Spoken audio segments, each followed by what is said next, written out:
اور پھر غدیر و کربلا کا رشتہ. غدیر کو مان لیا ہوتا تو یزیدیت سامنے نہ آ سکتی.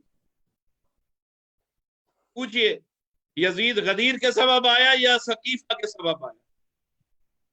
صرف اس بات پر، اس نقطہ پہ سوچ لیجئے.